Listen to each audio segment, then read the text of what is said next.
Good afternoon, and my name is Robert Baltus. I'm the Chief Operating Officer of the European Business Aviation Association, and we're very pleased to be participating in the 16th Aviation Management Conference of the Aviation Academy.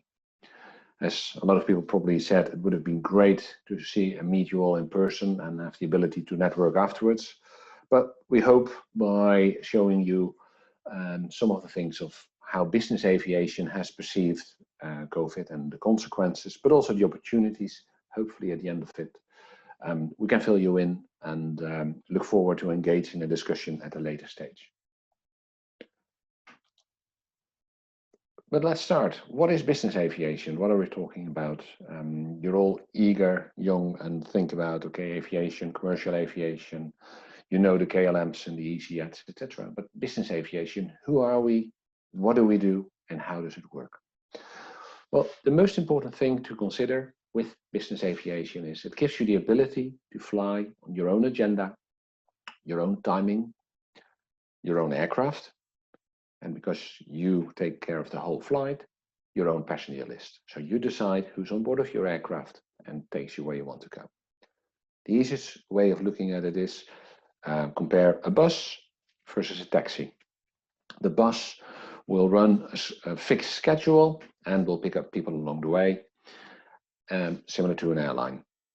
We are the taxis, which means we go off the beaten track. And if you need to go to that difficult place, or if there is, you can need to go to a place when there's nothing else, you can take a taxi. Similarly, from a price perspective, there's also quite a difference between a bus and a taxi, between business aviation and commercial aviation. What are the main selling points? Why are people using business aviation? Well, business aviation has a huge advantage over any other mode of transportation. It's the connectivity, and connectivity to go where you want to go, and you have that flexibility. So if you need to go to a small place to finalize a deal, and there is no proper scheduled route, business aviation will be able to get you there. But it also will do it very efficiently. So you will see us fly certain routes where there's a lot of scheduled airlines, and still people fly on a business jet. Why? It only takes you a few minutes to check in, walk straight through to the aircraft after the security check, get in, the crew starts up the aircraft, and if slot restrictions permitted, you will be off in a few minutes. On the other side, you land, your luggage is there, you walk off the aeroplane, and off you go. The other aspect is security. The big advantage of business aviation is it's a very safe and secure way of operating. You don't have to go through busy terminals where you, especially on the land side, it's very difficult to see who's there and what they have. You don't have any issues with that. You decide who's on board of your aircraft. So you know the passengers, you know exactly who is there with you. And you can imagine for high profile people, whether it's politicians, business people, famous pop stars or anything else, security is key. And the best way to do it while you travel is through business aviation. We have some excellent tools that we can use to use business aviation. And I'm just going to point out some of them here. The entry into the market is generally the single engine turboprop. You have some excellent aircraft with a PT6 engine, which is the most used turboprop in our industry. And the aircraft is able to climb quickly and fly high enough and with a pressurized cabin for you to be comfortable and get you to your destination quickly.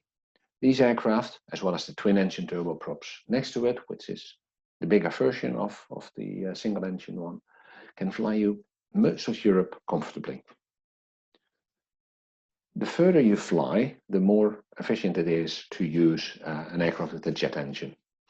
So if you look for flights that are more than 2 hours, 2.5 hours, generally are used by business jet and use the jet engine. And there you see, as you can see here on the right, a variety of aircraft. We have the Falcon 2000s, we have the Learjets, we have the Phantoms, but even like the one used by the Dutch government, the Boeing business jet is part of that group of aircraft. And there's a huge variety in cost, in comfort, but also in range of the aircraft. So you can have aircraft fly primarily in Europe, but the longest range aircraft, the top of the range, they can fly all across the world. Now, the most important thing to consider is that business aviation is also different compared to the airlines because we are in the forefront of new technologies.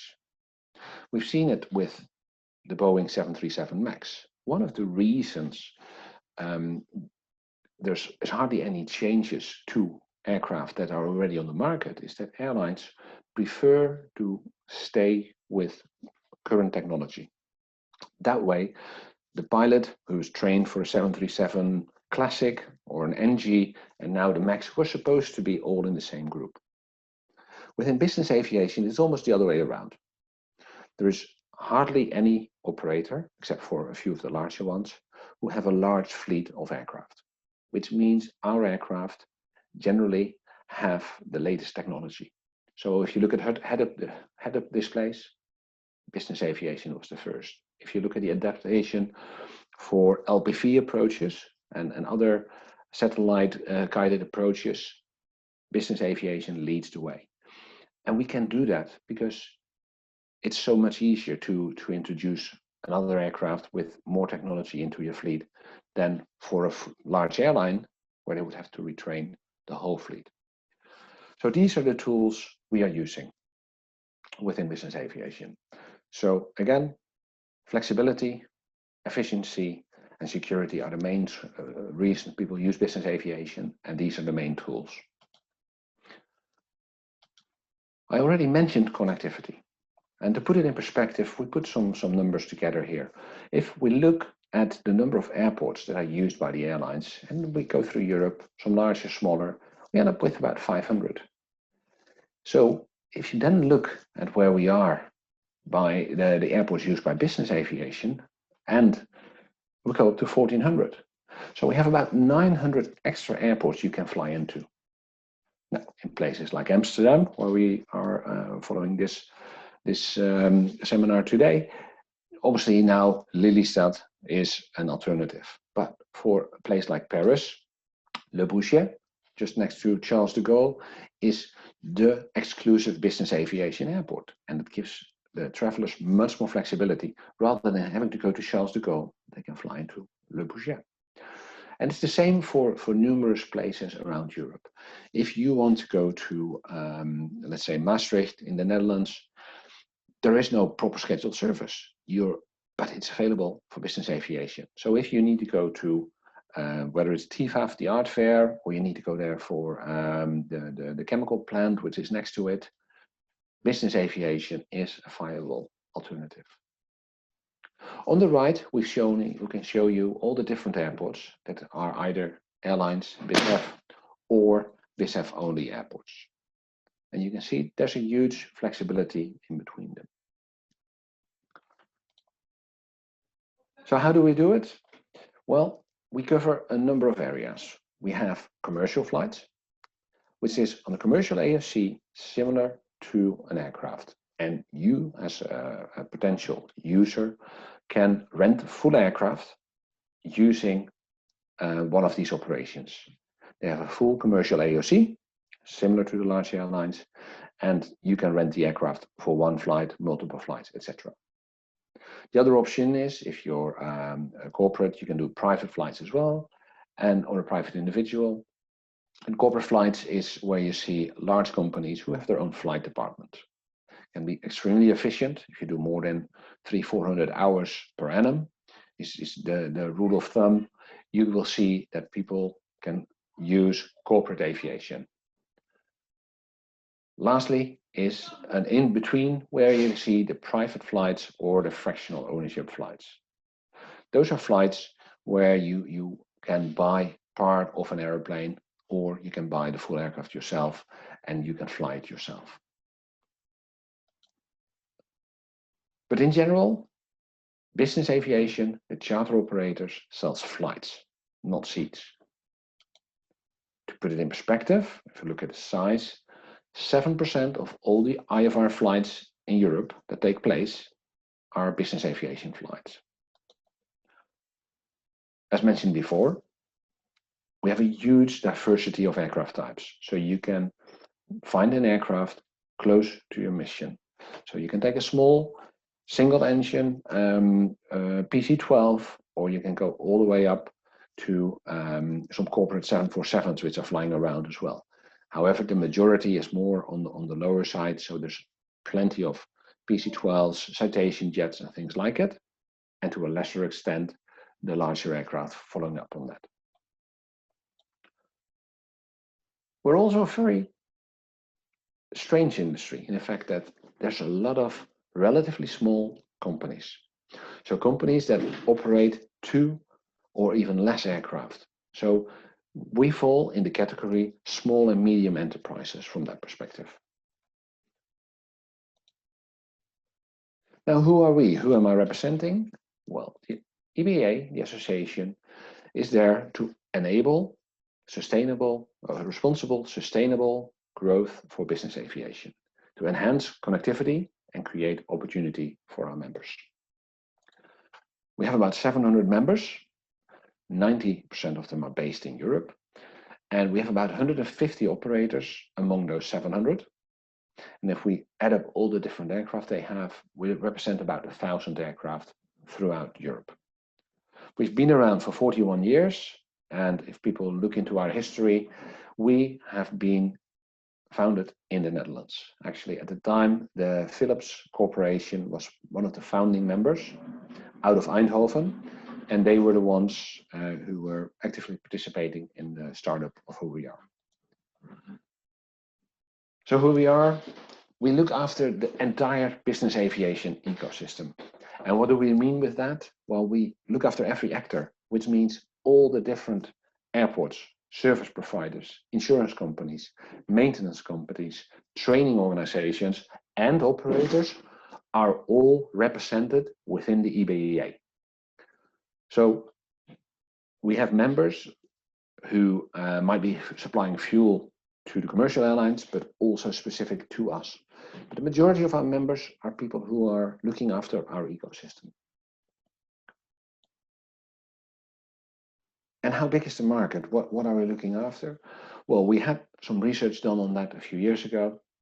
And if you look at all the direct and indirect employment and think about it, Gulfstreams have parts made in the Netherlands, but also the Rolls-Royce engines that go on a number of the aircraft are built in Germany. So there's a lot more to it than you initially think about. But directly and indirectly, we look after about 374,000 jobs throughout Europe. And if you look at the output in Europe, we look after about 87 billion, of which is 32 in gross added value. So we are a key industry, and because of the nature of our customers who would generally want to be under the radar, you might not be aware of who we are and what we do, but actually, once you look into it, it is a very large industry. Now, let's just bring us to the main reason for having this presentation today. Where do we stand because of COVID, and how will it impact us and where we go with new technology in the future? Now, COVID has been a really difficult situation for us. But at the same time, we have not been hurt as much as the commercial airlines. And hopefully those figures you'll see in a minute will reflect this. But also it underlines the rationale for our industry and how things work. What you see here is commercial airline versus business aviation for the last year. So we compared it, this is October to October. And you can see, sorry, this is just purely the business aviation, where we are now and how it fell. The top line, the blue one, is where we came from last year. And The purple one is what we did this year, or 2020, already last year. As you can see, in March last year, also our industry also was falling off a cliff. When we look into the figures, what we saw happening was there was confusion. People didn't know what to do, but initially it was not as bad as you see that the first 2-3 weeks, it was not as bad as later on. And when we look into those figures, what we saw, those flights were due to two main issues. First of all, repatriation flights. At that time, where you see the graph going down, at that time, the commercial airlines were completely stopping flying. Which meant there were two groups of people who had huge issues. One of them were people who were in hospitals and wanted to be back in hospitals where they normally would like to be treated. And think about things like somebody who's in Spain who prefer to go back to the Netherlands or Italy, etc., etc. So there was a lot of ambulance flights, which is part of the flights we do, still ongoing, while the commercial airlines stopped flying. The second group of flights were repatriation flights, and those were people who could not get back by commercial airlines because they stopped flying. They had no alternative. And this is the analogy I made earlier between a bus and a taxi. The buses stopped riding. Now, majority of you are students. You know, if you're too late, you go out pre-COVID and you couldn't get home by bus. You either had to sleep at a friend's place or you needed to take a taxi. Now, this is exactly what happened in business aviation. So March, we saw a tremendous amount of new people finding out about business aviation because their company or they themselves paid over the top, but they had to get back. They wanted to get back from wherever they were, and there were no commercial alternatives. Late March, if you look at this slide, you see the figures go down to almost minus 74%. And then it gradually came back up. Because what we found is that people were still interested in flying. People still wanted to go somewhere. And here the bus and taxi rule came along again. There were no connections and people wanted to go, whether it was their second house or they had to go back for their business, or there were real big reasons people wanted to fly. And so we've seen a huge influx within business aviation of people who never flew before. And going back to the flexible, efficient, and security story I mentioned at the beginning, what you saw was that people, and we anticipate this is going to go forward, people who were scared to fly on commercials, they will be flying with us. And so we've seen a lot of new people coming back. Now, if you then look what happened in June, July, when COVID went down a bit, traffic restrictions eased. In August, we have almost the same amount of people flying with us as before. Now, September, October, and I can tell you now it's low again, but we have not been hit as bad as the commercial airlines. So if people ask me how the picture looks, it's not good, but not as bad as commercial airlines. The one thing we have to consider though is that these flights in August were all flights within Europe, because we've seen that the long-haul flights have almost completely disappeared, and the European flights had actually more than before, and that makes sense in a bit. So if we go through it and we look at the top active airports, we can see that the big airports like the Paris, Le Bourget, it's down almost 40%. And the only positive things we see here is places like Istanbul up 6%, and also airports which have smaller traffic like Belgrade up 3%. And that all had to do with traffic restrictions. As soon as traffic restrictions were eased, flights have gone up and people are looking for alternatives. So it's a red picture. This picture is way too red. And if we look here and look at Amsterdam, which I just saw, Amsterdam was down minus 30% January, October last year versus this year. If we look at routes, there was growth. We see some interesting developments.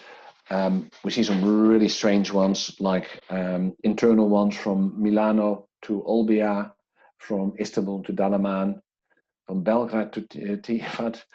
We have no idea why, so we have to discount those. But there are still some routes which are growing, but it's not many of them.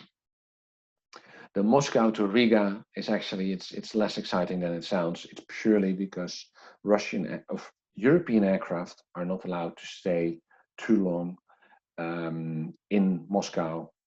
Otherwise, they have to be imported. So a lot of Russian aircraft or aircraft for Russian owners are flown out to Riga, stay there until the next flight and continue. This is the one I was mentioning earlier. This is where we are versus the airlines. So look at the top line. This is us. It doesn't look good, but look at the blue line. This is why it is a terrible time to be in a commercial airline. And for us, look, the picture ain't great, but it's not as bad as with the airlines. That's the one thing I would like you to take with you today. If we look here, minus 93, minus 92. Okay, it's getting a little bit better. Amsterdam at the moment looks a bit better because there are actually quite a number of KLM flights still flying. So Amsterdam's Schiphol Airport has been the busiest airport. But look at this list here. You know, it is huge. Now for us, we then do a further analysis and we look at all the special flights, etc. And what we see is here that actually the medical flights have been fairly flat.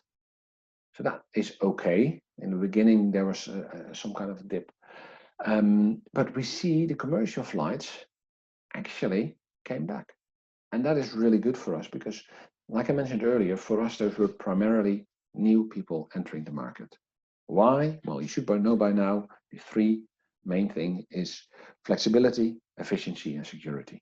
So you know who's on board, who's sick or not, because rather than with a full aircraft, if you're with the 6 of you, chances are you know who's going to be well or not. A bit more information. What you see here is what I mentioned. You see the flights, the lowest, the flights above 5 hours is the one where the biggest pain is. So flights to the US, Middle East, etc. All the European flights were actually doing fairly well. But where are we going? That's the $100 billion question at the moment. We like the work done by Eurocontrol. Eamon Brennan, the Director General of Eurocontrol, and his team have done tremendous work in trying to figure out where will the market be going. Now, this is more oriented to the commercial airlines, and we appreciate that. And then as you saw, the difference we have, for us, it's much easier to get back where it is.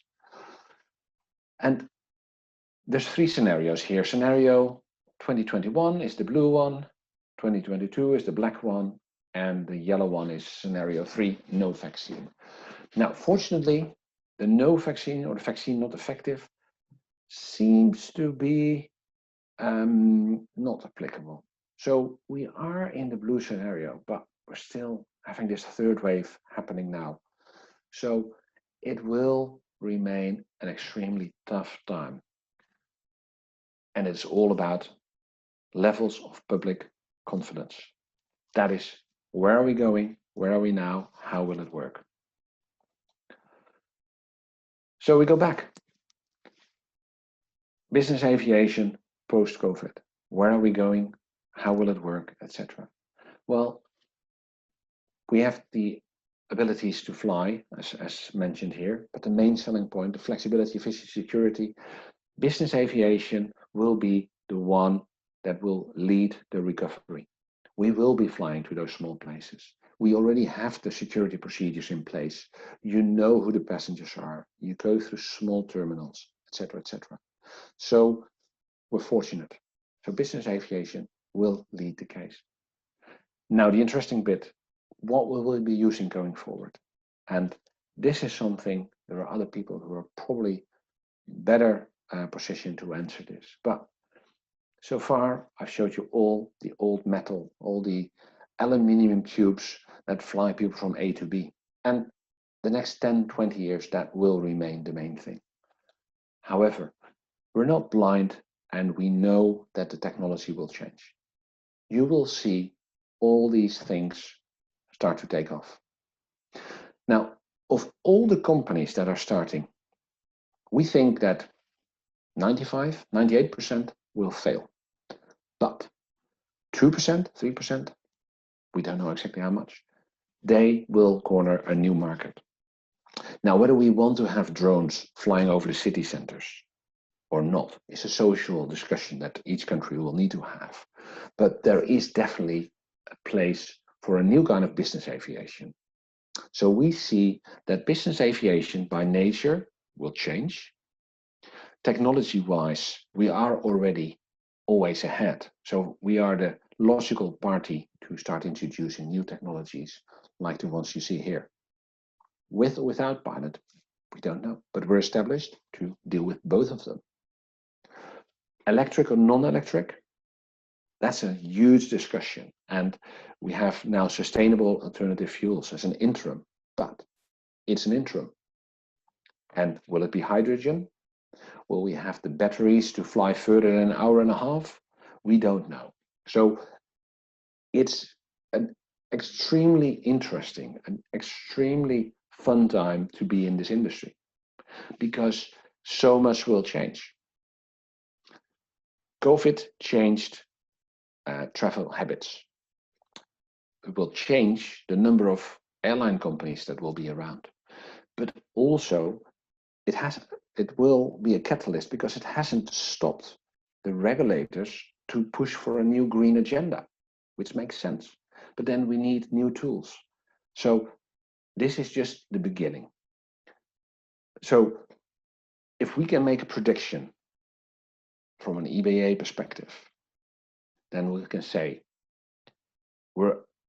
business aviation is ideally positioned first for the post-COVID situation, and following that with the new technologies, if there is one group of aviation which is well first, has the flexibility, understand regulation, because that's what a lot of startups forget, is that they need to fly into a fully regulated environment, and a group of people who are mentally flexible and can adjust to change, then business aviation will be leading all of that.